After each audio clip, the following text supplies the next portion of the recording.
Nagamit. Yes. Clear naman yun. Tinanong ko, bakit ako? And then she said, matatalo kami ni Lenny kung di mo dalhon ang mga Bisaya. So, of course, ginamit nila ako para manalo sila. Obvious naman yun.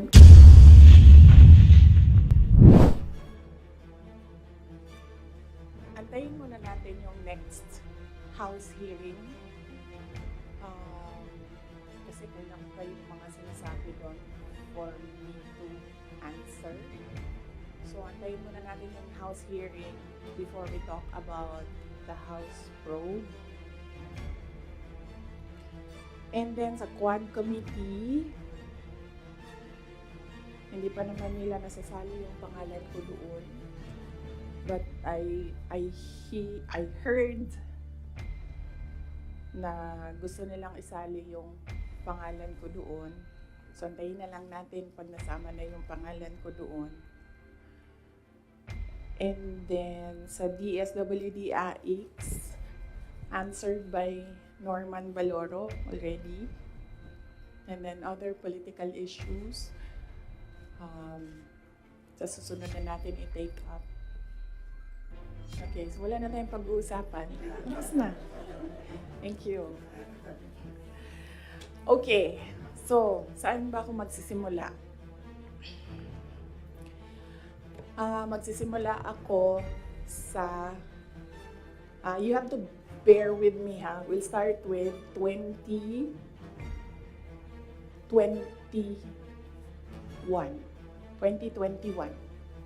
Doon tayo magsisimula sa 2021.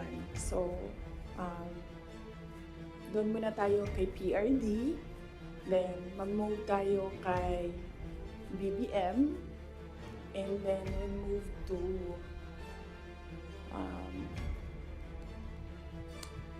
Martin Romualdez, and then merong isang person of that triangle. Hindi muna natin siya i-mention because I'm waiting for more information coming out doon sa House probe bago ko i-mention yung pangalan niya.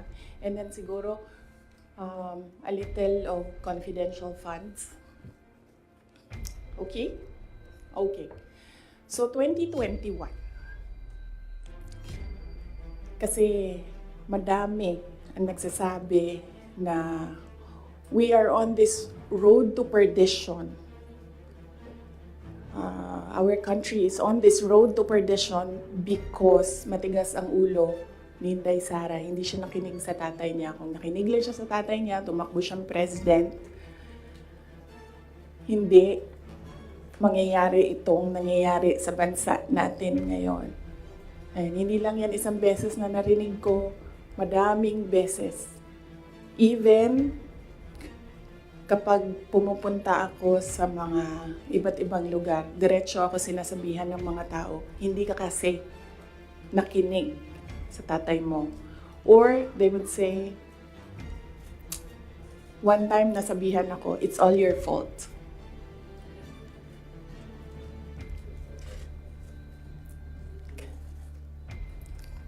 Alam nyo, kasi I don't like talking about my life.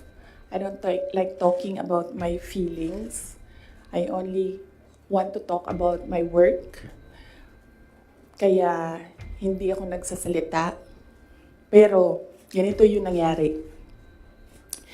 PRD never ever asked me to run for president. Yan yung totoo. 7 times niya ako pinuntahan sa bahay ng nanay ko, sa bahay ng asawa ko. Hindi siya talaga nagsabi sa akin na tumakbo ka for president. In fact, sinabi niya sa akin, huwag kang tumakbo for president kasi nanggaling ako dyan, Mahirap siya na trabaho. Anak kita, naaawa ako sa iyo to go through what I had to go through. Yan ang sinabi niya sa akin, paulit-ulit. And sino ang witness ko to say na totoo ang sinasabi ko? Yung nanay ko. Because sa 7 discussions na yon, nandoon ang nanay ko parati. Nakaupo, nakikinig, hindi nagsasalita. There was only one time, one discussion na nagsalita yung nanay ko. Nilagay ko yung nanay ko doon para makinig siya sa aming dalawa ni PRD. So, on the hindsight, maybe ginamitan ako ng reverse psychology ni PRD, hindi ko alam. Siya lang ang nakakaalam kung bakit paulit-ulit niya sinabi sa akin, huwag ka tumakbo for president. Kung magkakaroon kayo ng pagkakataon na tanungin ninyo siya bakit. Another proof na hindi ako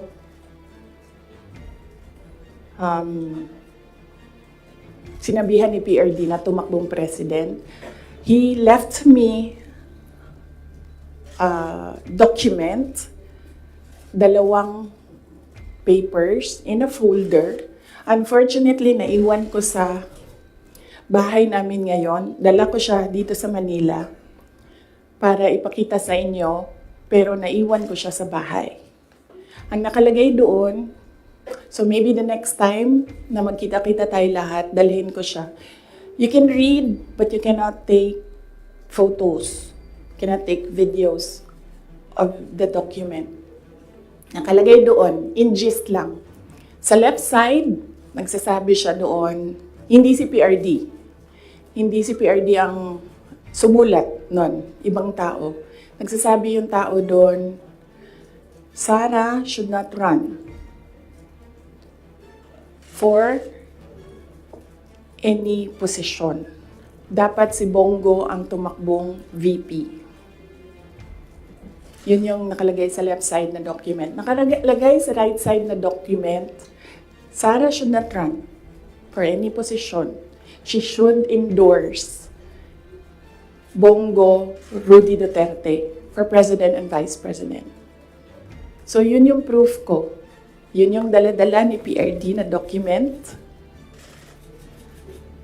nung very last meeting namin. Dala niya yung document na yon. So yun yung proof ko na hindi talaga nagsabi si President Duterte na tumakbo ako for president.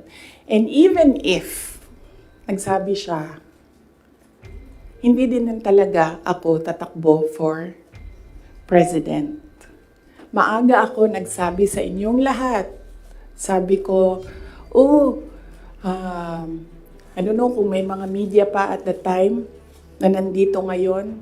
Sinabi ko, wag nyo na muna akong tanungin about the presidency para hindi pa ulit-ulit yung tanong. Antayin nyo na lang January 2021. Pagdating ng January 2021, paalam ko sa inyo ang decision ko. Tatakbo akong president o hindi. And true enough, January 2021, maaga ako nagsabi sa lahat, sa taong bayan, na hindi ako tatakbong president. Unfortunately, hindi naniwala lahat. Kasi sinasabi ninyo, yan yung track ni President Duterte.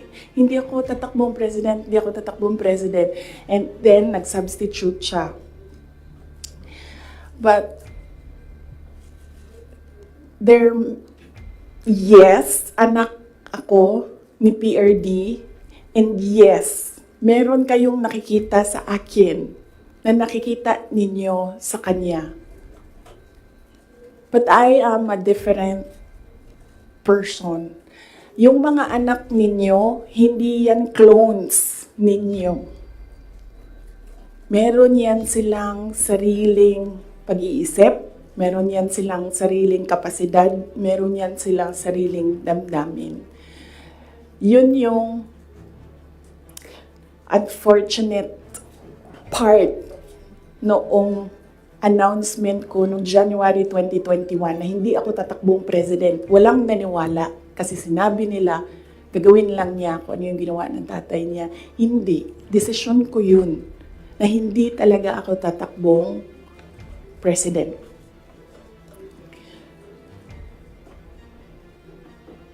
Because at that time,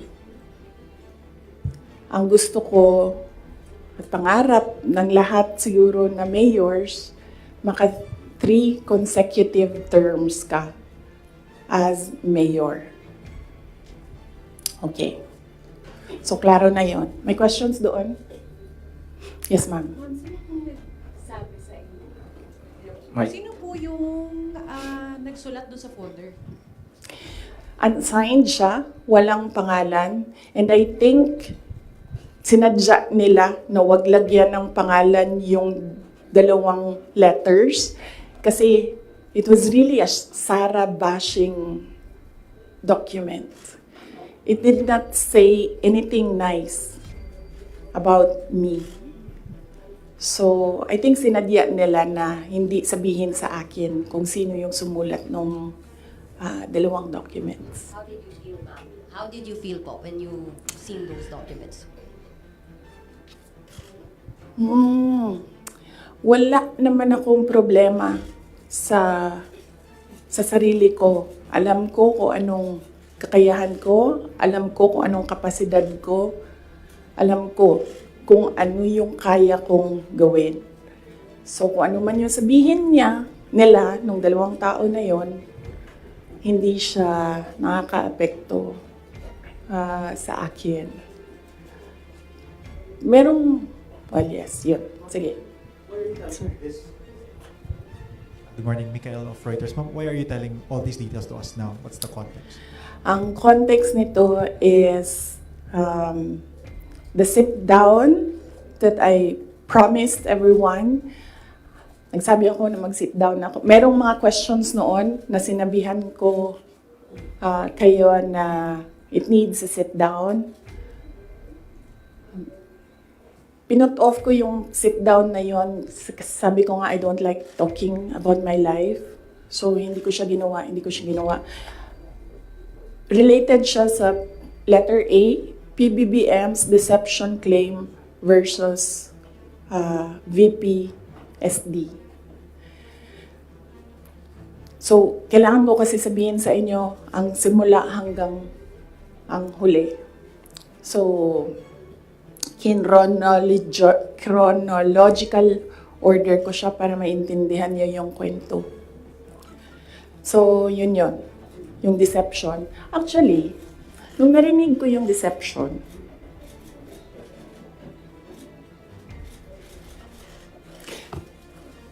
naisip ko pa, hindi ko na siya sasagutin.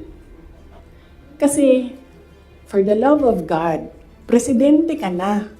Importante pa ba yung nararamdaman mo? Di ba kapag presidente ka, hindi na importante yung pagod mo, yung luha mo, yung fatigue mo, yung stress mo, hindi na siya importante. Because when you are president, importante dyan yung nararamdaman ng taong bayan. Yung bansa. Yun yung naisip ko when I heard it na parang talagang may panahon ka mag-isip about deception ng isang babae dyan. Ang dami mong oras. Hindi ba dapat iniisip mo na yung mga taong gutom? Yung presyo ng gasolina? Yung darating na Christmas, kung sino yung maka-afford ng spaghetti, ng mango float, ng mga importante sa Noche Buena, ng mga bahay-bahay. Di ba yun yung So may panahon ka talaga na mag-isip na, oh, this girl. So, inisip ko, hindi ko nasasagutin. Sandali lang hindi ako nagko-cocaine. Pero sa sobrang lamig niya, na yung sipon, sir, mangingi ako tissue.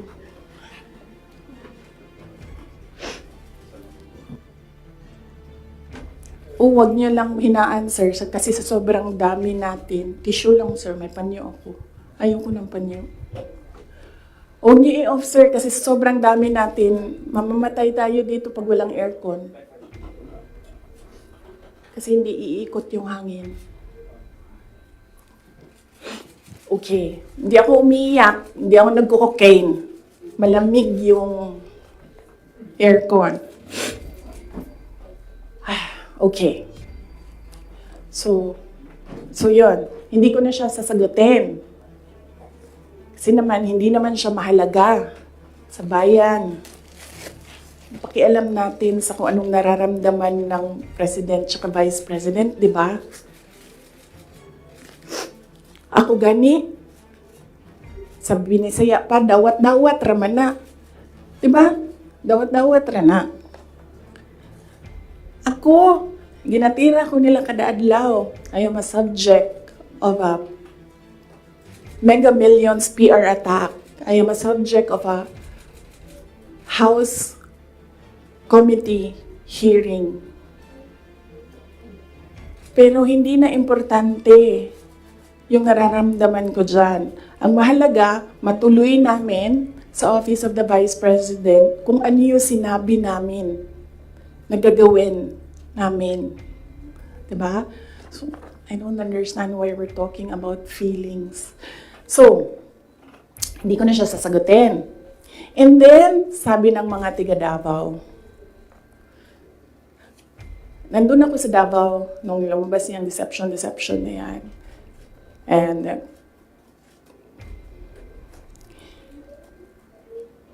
iba-iba na yung reaction ng mga tiga Davao. And lahat, hindi maganda yung reaction. Yawa na siya na'y nangilad, siya pa'y nang budol, siya pa'y bagagnaw nga musulti nga I was deceived. So I thought, well, I will not talk for myself, but I will talk for all the Filipinos na ang nararamdaman nila ay hindi nabalik ang justice ng boto nila.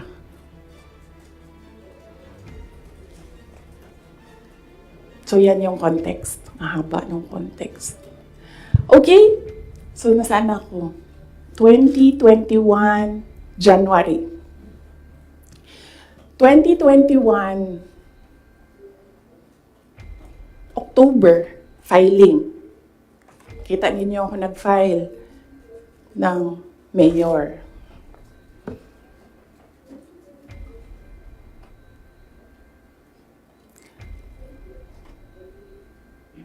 Mayor talaga yung tatakbuhan ko. Masakit sa akin na naririnig yung mga tao na we are disappointed in you. Kasi sa pagtakbo ba, dili magud na siya kanaganing kung ingnan ka sa mga tao nga, daganday mo, dagan na lang ka. Muna po daw ka. Mundagan ko, o presidente, ingani ang may tabo. Nagkaroon ako ng SWOT analysis para lang takbo o hindi. Diba? Lahat ng pumapasok sa opisina ko when I was mayor, meron akong paper nakahati ng ganyan. Okay, ikaw, you give me a pro and a con. You give me a positive and a negative running for president. Ganyan yung ginawa ko. And unfortunately, mas madaming negative kaysa sa lumabas na positive. And honestly, sa totoo lang, sabihin ko sa inyo, ang number one doon na positive, ganito lang. Ganito kasimple. Pangarap ko magkaroon ng effigy na sinusunog. Totoo yan. Because I feel na parang, wow. Sino ba sa inyo, sino ba sa atin ang ginagawa ng effigy? Diba? Sino ba sa atin ang meron talagang tao na hindi matutulog ng ilang araw para gagawa ng effigy tapos susunugin? Diba? So naisip ko, oh, when I become president, meron akong effigy. And susunugin nila and magpapapicture ako doon. Kasi hindi lahat ng tao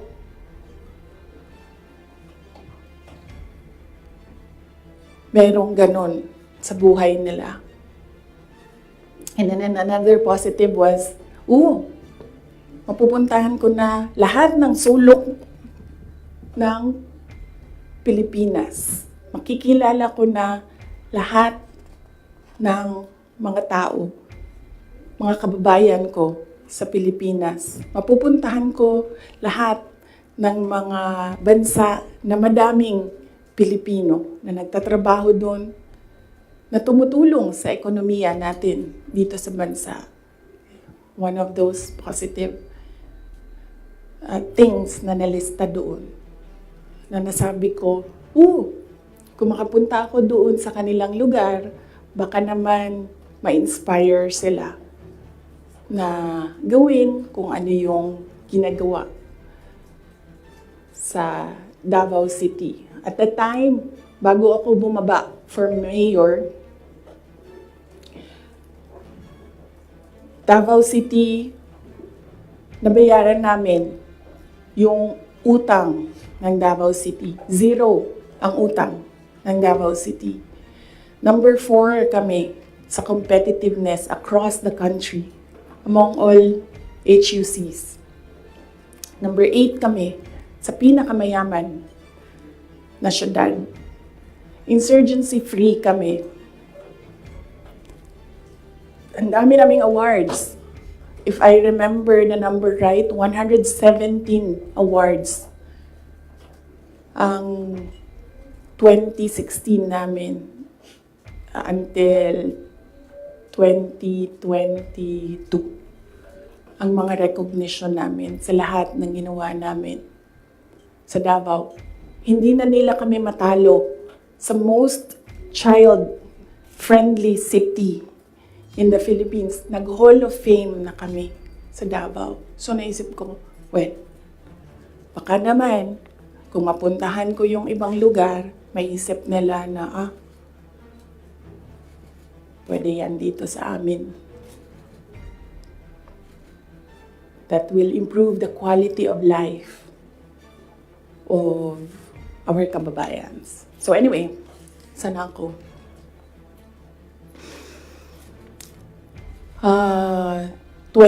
October, nag-file ako.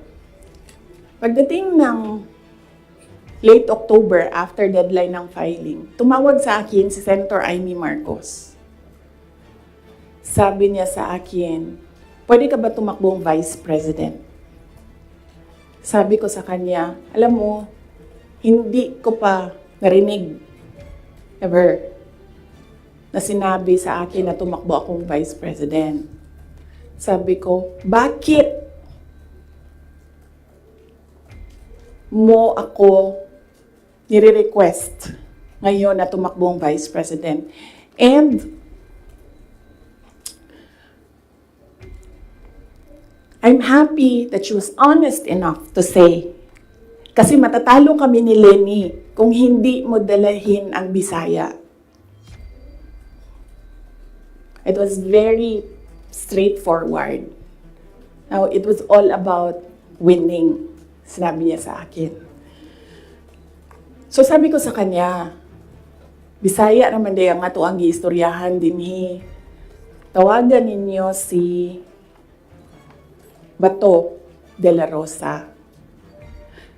Ask him to slide down to VP. Tumatakbo siyang president. And then ang answer niya was, nah. And then I told her, well, ask PRD to run as your vice president. And then she said, well, that's a closed book already kasi tumatakbo si BG. So, ask BG to run as your vice president. Mga Bisaya na tanan. And then she said na, I don't think kayanin na manalo kami kay Lenny. And then I said, ask Manny Pacquiao to slide down. He's already running for president. And she said, we already did. And Manny Pacquiao told us that God asked me to run for president. So how can you argue with God? Totoo yan. I don't think she will deny that. Very straightforward naman si Senator Amy Marcos eh. Mainit na siya ngayon.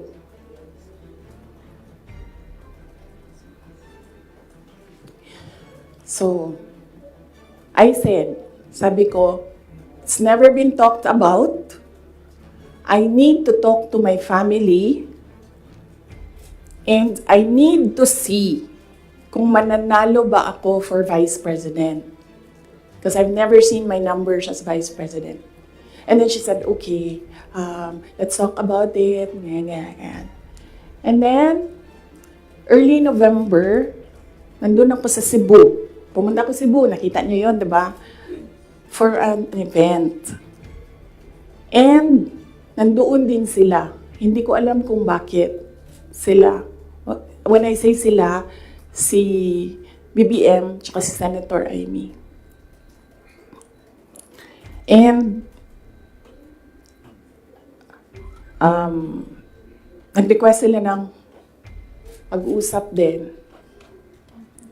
So sabi ko, okay, mag-usap tayo. Nagkita kami sa bahay ni Martin Romualdez. Kasi gusto umeksena ni Martin Romualdez, gawa siya ng party-party ko noon na birthday.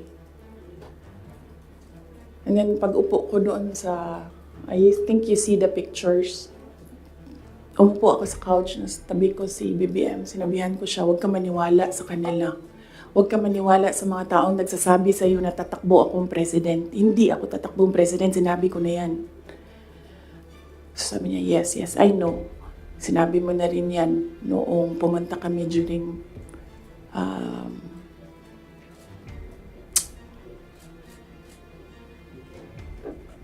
birthday ko.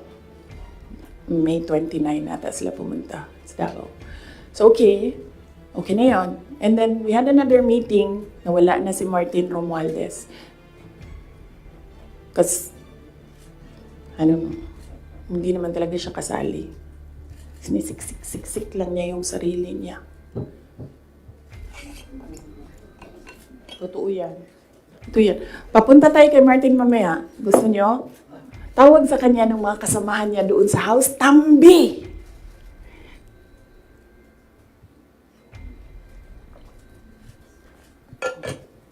Anyway, nagkaroon kami ng ibang meeting. Sa Cebu pa rin. Face to face. Ako, si BBM, Senator Amy, and one other person.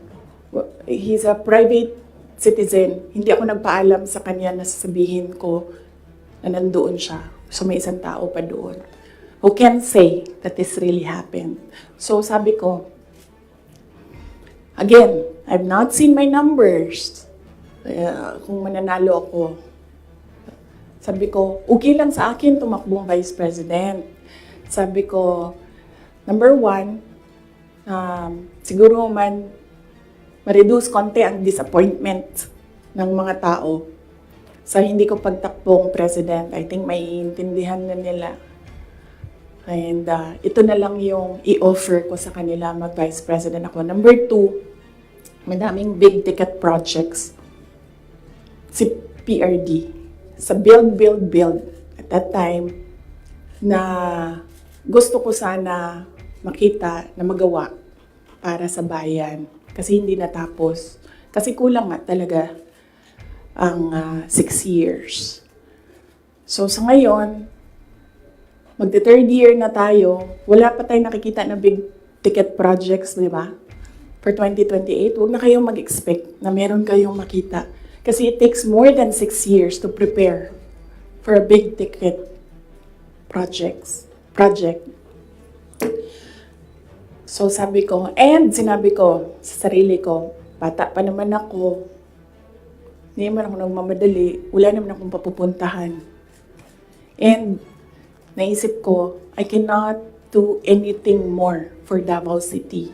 Number 4 na kami. Naisip ko, I don't think kaya ko siya i-elevate to number 3, number 2, number 1. Hanggang dun lang yung kaya ko gawin. So, ibibigay ko sa iba, maybe they have more ideas, more innovation para mapagawa nilang number 3 ang Davao sa buong Pilipinas. So, I said, okay, I need to see my numbers. Sabi nila, okay, we can do a quick and dirty survey. Sabi ko, oh, sige. Sabi ko, gawin nyo. And then you come back to me kung ano ang mangyayari. So, nagpagawa sila, and then tinawag nila ako. Sabi nung nag-survey, ito yung survey, okay naman, sabi nung nag-survey, huwag lang kayong maghiwalay, mananalo kayong dalawa. Ito yun. Hindi pwede mag-picture, pero pwede ko ipakita sa inyo mamaya. Kinoveran lang namin yung mga private citizens dito sa photo na ito. Ito, pinresent yung survey. May cover lang yung mga tao na private citizens. Ang nandito, Senator Amy, Governor Claude Bautista, Congressman Claude Bautista, former Mayor Luigi Quisumbing, Attorney Vic Rodriguez, Inday Sara, the infamous Vice President BBM Sandro Marcos. Pwede nyo tingnan mamaya. Bawal mag-picture ha. Okay. So sabi ko, okay, balikan ko kayo, kausapin ko pamilya ko. Kinausap ko, mama ko. Kinausap ko yung dalawa kong kapatid, si Paulo at si Baste. Umupo kaming 4. Sabi ko, takbo akong Vice President, ito yung mga rason. Sabihin niyo sa akin, bakit hindi ako tumakbong Vice President? Wala man sila sinabi. Ang sinabi lang ng mga kapatid ko, anong matulong namin sa iyo. And then sabi ng nanay ko, okay, sige. And then, sumulat ako ng letter. In-address ko kay PRD. Sinabihan ko yung kapatid ko, si Baste. Kinausap ko siya. Sabi ko sa kanya, kaya mo ba ang gawing number 3 itong Davao City? Kaya mo bang saluhin? Kasi kung hindi mo gusto, di mo pa kaya, hindi ako tatakbong Vice President. Sabi ng kapatid ko, kaya ko, gagawin namin. Okay, tumakbo kang Vice President. So sabi ko sa kanya, okay, we're okay with you. Pakidala nitong sulat kay PRD. Sabi ng Baste, ginanon doon ng PRD, and then ginanon niya. And then he said na, wala na akong masasabi dyan. So,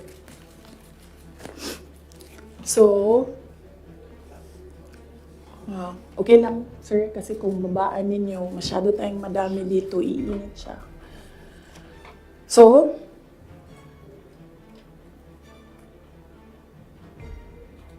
tumakbo akong Vice President. Alam na natin lahat yon.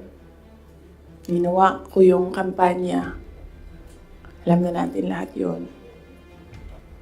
Okay. So, no. Hindi ko sinuway.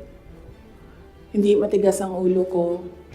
Hindi totoo na pinatakbo akong president, ni President Duterte. In fact, every time makita niya ako ngayon, sinasabihan niya ako, huwag ka tumakbong president. Sabi niya, yung dinadaanan mo ngayon, wala iyan.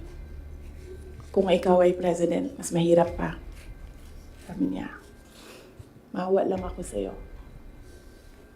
May heart pala siya. So,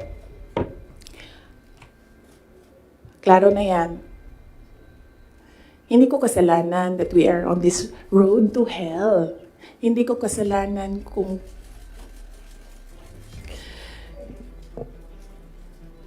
hindi marunong.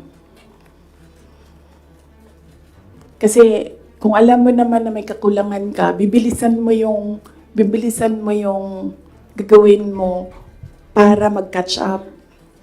Hindi ka naman uupo lang doon na parang, may kakulangan talaga ako. Ganun talaga. Hindi ganyan. So,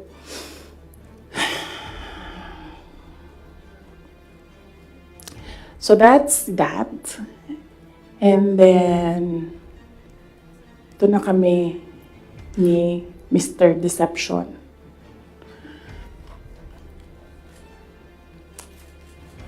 Sabi ko sa kanya, 2 lang.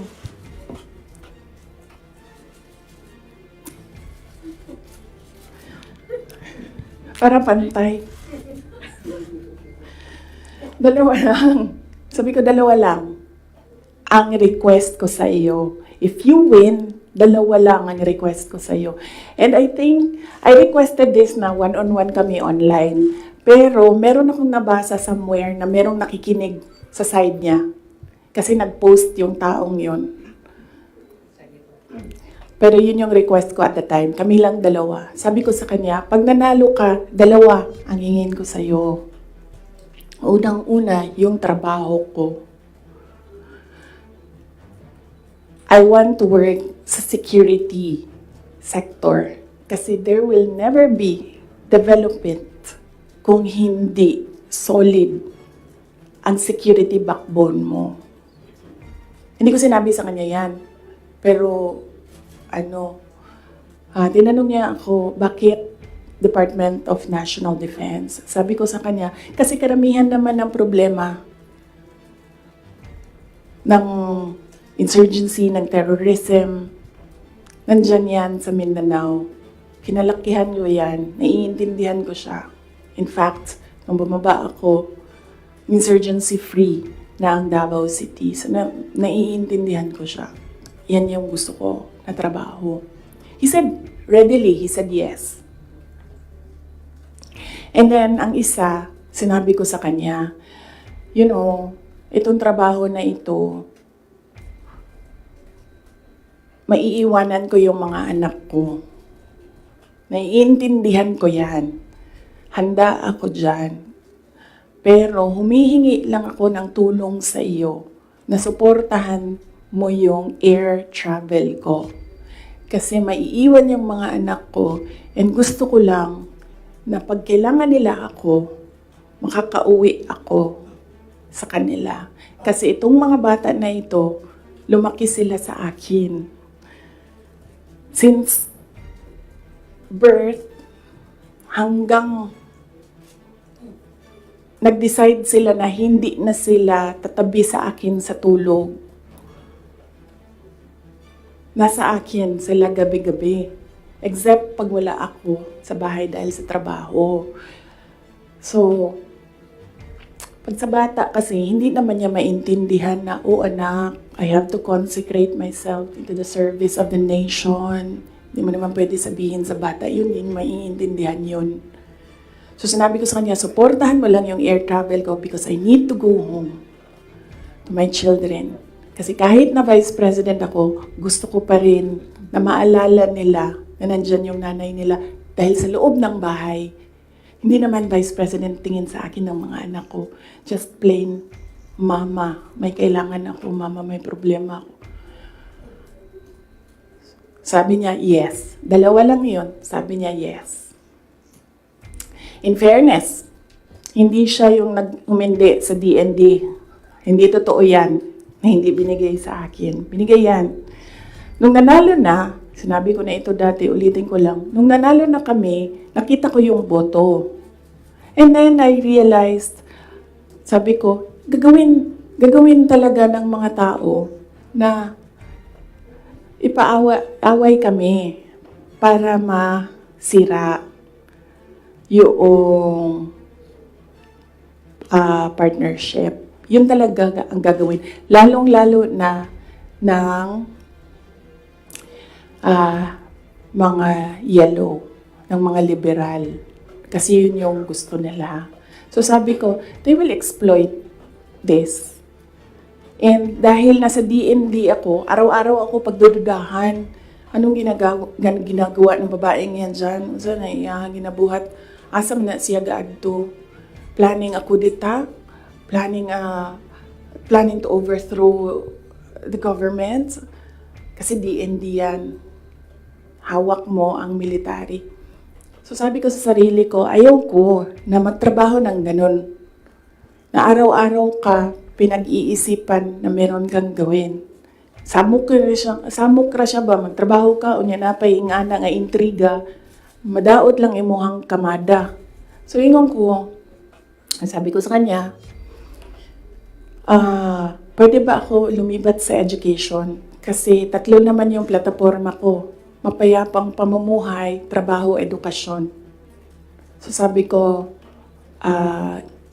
pwede ako lumipat ng DepEd.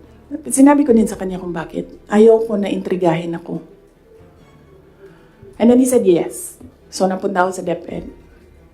And then the other one, sabi ko, supportan mo yung air travel ko. Sabi ko, di na nangyari yun. Pinilit namin, hindi na natupad yun. Isang beses sinabihan ko siya. Sabi ko, pwede ba sabihan mo yung 250? Kasi ako ang priority. Hindi ikaw. Kasi yan yung usapan natin. Kasi naiintindihan mo, di ba? Na meron akong maliliit na anak. Tapos sinabi siya, do I have to tell them? Na semi-British accent. And I said, of course. Kasi presidente ka, ikaw magsabi. So, hindi na. Isang beses. And then one time, priority daw si Lisa. Hindi ko alam kung anong trabaho niya para sa bayan na ito. And then one time, priority daw si ganyan. So, I said, okay. This is,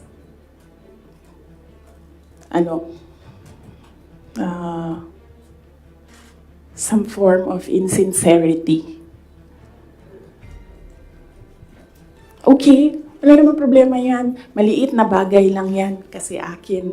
Problema ko lang naman yan. Di man yung problema ng bayan. Problema ba ng bayan? Paano ako babiyahe? Di naman. So, maliit na bagay. Ako na gagawa ng paraan para ako maging nanay. Hindi na ninyo problema yan. Maliit na bagay lang yan. Okay. So, that was that. That was personal sa aming dalawa. And then, dito na tayo sa DepEd. Alam niyo na yon, diba? Sinabi ko na sa inyo ang budget ng DepEd. Question? Yes, ma'am. What you said for around 11:14 a.m. Hindi ko kasalanan na we're in this road to hell. Hindi ko kasalanan na hindi marunong. You did not finish your sentence, sir, ma'am. Can you elaborate po? Hindi marunong maging presidente ang nakaupo. Kasalanan ko ba yun? Hindi. Ba't sinasabi ng mga tao, kasalanan mo kasi hindi ka tumakbo, ikaw sana yung presidente, hindi siya. But then I said, maaga ako nagsabi na hindi ako tatakbo for president. May madaming mga negative doon sa listahan. Okay. So,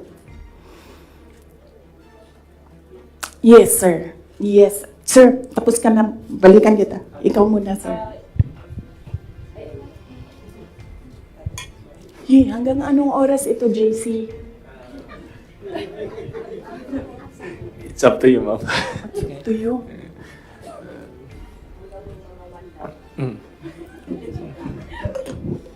Okay. Madam VP, with all this revelation that, ayun nga, meron kayong mga request kay President Bongbong Marcos in case he wins, which is he won. And of course, yung conversation nyo with Senator Amy Marcos. Ngayon ba, do you regret teaming up with President Ferdinand Marcos during the 2022 elections? Alam mo, inisip ko yan. Naisip ko na yan. And then naisip ko kasi, ganito. Sila yung tumatakbo, diba? Tumakbo si BBM, tumakbo si Lenny. So, either lang naman sa kanila yung mananalo noon. Tapos mayor ako ngayon. Imagine natin, parallel world na either sa kanila ang president and then ako ang mayor. So I'm sure, lahat ng mga nakapalibot sa kanila, magtitingin pa rin sila sa akin doon sa Davao City. Hahabulin pa rin nila ako doon sa Davao City because tinitingnan nila. Yung mga nakapalibot sa kanila, wala na yan silang pakialam kasi president na sila, di ba? Pero yung mga nakapalibot sa kanila, may pakialam. Kasi sila yung tumitingin ng future. Sila yung tumitingin ng 2028. And then, meron akong realization yan because ang nagsabi sa akin yan, si former Senate President Manny Villar. Sabi niya, wala kang kawala dyan. Saan ka man magtago, saan ka man pumunta, hahabulin ka nila kasi tinitingnan nila ang 2028. So, I don't regret running for Vice President. Kasi imagine nyo, kung mayor ako, tapos hinahabol nila ako ngayon. Diba? Napakadali nila ako i-suspend. Napakadali nila ako kasuhan. Napakadali nila ako tanggalin sa pwesto as mayor. Ngayon, hindi nila ako matanggal.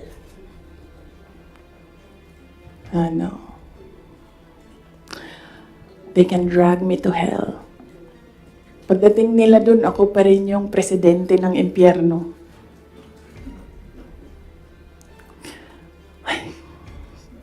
Yes. Jason? Yes.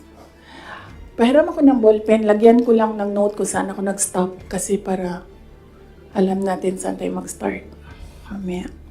Kung sinabi niyo po na hindi kayo nagsisi na tumakbo kayo for Vice President, pero nagsisi po ba kayo na nakipag-tandem kayo kay President Bongbong Marcos? Hindi man ako ni-request ni VP Lenny na tumakbong Vice President niya. No, hindi ko pinagsisihan yung pagtakbo ko as Vice President. And hindi ko din pinagsisihan na nakipagtandem ako sa kanya. I'm sure merong rason ang Diyos kung bakit ako nilagay dito sa upuan na ito, sa ilalim ng seal na yan. Para rin siguro sa kanya, para kay BBM or para sa bayan, hindi ko alam kung anong rason ng Diyos. Sometimes, or all the time, hindi natin nakikita ang rason ng Diyos. Nakukonect na lang natin siya kapag meron ng ibang nangyari sa buhay natin. Siguro, yun yung rason para ganito, gawin ko, bullshitin ko sila ng bullshitin. Bullshit kayong lahat. Drag me to hell. Sorry Mark. ha. Sila mo na ha, kasi hindi pa sila nakatanong. Ma'am, Mark Makalalad. good morning, Super General. VP.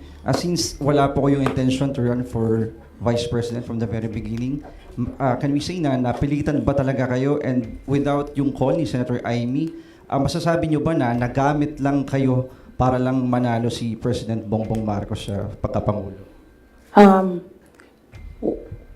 Napilitan, hindi. Very rational yung decision making ko sa pagtakbo as Vice President. Sinabi ko kanina. Ganon din ginawa ko. Nilista ko yung positive, nilista ko yung negative. Nandun yung positive, sinabihan ko yung pamilya ko, tell me the negatives.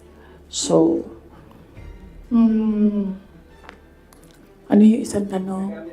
Nagamit. Yes. Clear naman yun. Tinanong ko, bakit ako? And then she said, matatalo kami ni Lenny kung hindi mo dalhon ang mga Bisaya. Kaya nagbigay ako ng options. Bisaya tanan. De La Rosa, Bongo, Manny Pacquiao. And then she said na hindi kakayanin.